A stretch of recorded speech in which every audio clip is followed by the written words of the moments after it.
Hello friends, आज के इस वीडियो में पेट्रोनेट एलएनजी के बारे में जानेंगे कि आखिरकार क्या इंपॉर्टेंट न्यूज़ है जो कि रीसेंट टाइम में आती हुई दिख रही है। तो चलिए वीडियो को शुरू करते हैं और जानते हैं इसके बारे में। फर्स्ट ऑफ ऑल एक बार आप खुद के रिसर्च जरूर करें, क्योंकि वीडियो सिर्फ और सिर्फ एजुकेशनल पर्पज के लिए, यहाँ पे मैं कोई भी बाय सेल रिकमेंडेशन नहीं दे रहा हूँ। इसलिए खरीदना बेचने से पहले एक बार आप खुद की रिसर्च जरूर करें और आगे बढ़ने से पहले डिस्क्लेमर जो आपके स्क्रीन पर दिख रहा है इसे जरूर पढ़ लें।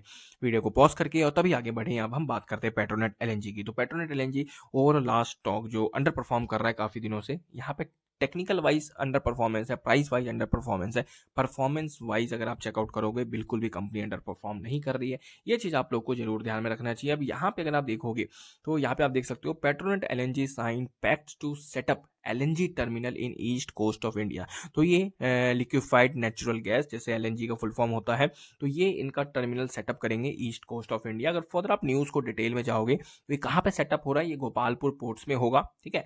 और यहाँ पे अगर आप देखोगे ये ईस्ट कोस्ट ऑफ इंडिया पे है, ऐसा कंपनी का कहना है वेडनेसडे फाइलिंग में, ठीक है। और company plans to set up a floating storage regasification unit. जो इनका अगर आप देखोगे ये कुछ टर्म होती होगी, ठीक है, गैस से रिलेटेड है। तो यहाँ पे जो है इनकी जो कैपेसिटी है वो 4 MMTPA है, जो कि फर्स्ट फेज में ये सेटअप करेंगे और फिर फ्यूचर में जो है ये इसे कन्वर्ट कर देंगे 5 MMTPA में।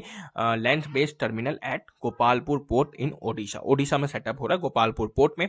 तो ये ओवरऑल ये पहली न्यूज है जो कि आप लोगों को ध्यान में रखना चाहिए। और दूसरा यहाँ पे एक और न्यूज है, इंडियन ऑयल सेक्रेटरी से long term LNG deals with Qatar to beyond 2020 is likely to be renewed this month. तो ये भी एक डील है जो कि कहीं ना कहीं फिर से रिन्यू होती हुई दिख सकती है। ऑलरेडी शायद कंपनी इनके साथ बिजनेस कर रही है इस चीज में, और कहीं ना कहीं वो फिर से रिन्यू होती हुई दिखेगी। ये चीज आपको ध्यान में रखना चाहिए। न्यूज ज्यादा नहीं है। Indian oil secretary long term LNG deal with Qatar to beyond 2028, 2028 के आगे भी इसको रिन्यू किया जाएगा 2028 के आगे के लिए, और वो भी उसकी भी डेट इसी मंथ है। तो ये दो न्यूज आती हुई दिख रही है जो कि आपको जानना कहीं ना कहीं काफी इंपॉर्टेंट है अगर आप शेयर होल्डर हो। प्लस अगर आप देखो कुछ दिनों पहले की ही बात है, दीपक नाइट्राइट के साथ साइन हुआ था, ठीक है, तो पैक्ट साइन हुआ था। तो मल्टीपल डील्स आती हुई दिख रही है रिसेंट टाइम में। प्लस स्टॉक वहीं चल रहा है, स्टॉक में कोई भी मूवमेंट नहीं है। और मुझे जहां तक लग रहा है कि काफी बड़ा धमाका कभी भी इसमें, मतलब एक धमाका का मतलब है कि एक अच्छी मूवमेंट इस शेयर में कभी भी पॉसिबल है। ये चीज आप लोग को जरूर ध्यान में रखना चाहिए। अब अगर आप इस शेयर को जरा कैंडल पे आप जरा ध्यान दे तो किस टाइप की कैंडल्स की फॉर्मेशन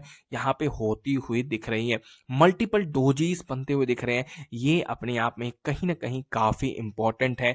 लास्ट 2 से 2.5 साल होने जा रहे हैं और ये हर 2 से 2.5 साल पे ऑलमोस्ट जो कैंडल्स बन रही है 6 महीने के चार्ट पे, वो डोजीज की ही फॉर्मेशन है। और डोजी का मतलब तो आप लोगों को पता ही होगा कि डोजी जब भी इंपॉर्टेंट सपोर्ट लेवल के आसपास बनता है तो कहीं ना कहीं रिवर्सल के चांसेस होते हैं। तो कहीं ना कहीं रिकवरी के चांस पर पॉसिबिलिटी है काफ़ी ज़्यादा। और अगर ये रिकवर किया और अगर ये स्टॉक इधर ही हिट कर देता है तो 300 पहला अगर हिट करता है तो 300 जो इसका लाइफ टाइम हाई के आसपास लेवल है, और अगर ये स्टॉक फर्दर ऊपर निकलता है तो काफ़ी अच्छी रैली आ सकती है। और अगर कुछ इस टाइप का पैटर्न बना तो जो ये पहले बना के चल रहा था, तो इस टाइप का अगर कुछ पैटर्न बनता है तो काफ़ी बड़ा मूव आता हुआ दिख सकता है। आप देख ही सकते हो 2014 से ऑलमोस्ट 2017 तक नॉन स्टॉप रैली आती हुई दिखी थी। अब पास्ट परफॉर्मेंस फ्यूचर को प्रेडिक्ट तो नहीं करती है, लेकिन इस टाइप के अगर पैटर्न जब भी बनते हैं तो चार्ट पे तो कहीं ना कहीं वो काफ़ी बड़े मूवमेंट की इंडिकेशन देता है। तो ये चीज़ आपको जरूर ध्यान में रखना चाहिए। और मेरे हिसाब से कोई बड़ी करेक्शन फिलहाल की डेट में पॉसिबल नहीं है।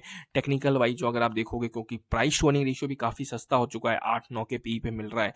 प्लस यहाँ पे कैंडल्स पे भी कुछ इंपॉर्टेंट गौर किया जाए तो वो भी कहीं ना कहीं इंडिकेशन दे रहे हैं रिवर्सल के। अब कब रिवर्सल आएगा ये एग्जैक्ट डेट एंड टाइम नहीं बताना पॉसिबल है। बाकी स्टॉक में मेरे हिसाब से कोई भी फिलहाल की डेट में दिक्कत नहीं लग रही है। बाकी एक बार आप खुद की रिसर्च करें, जैसा आपको अच्छा लगता है वैसा करें।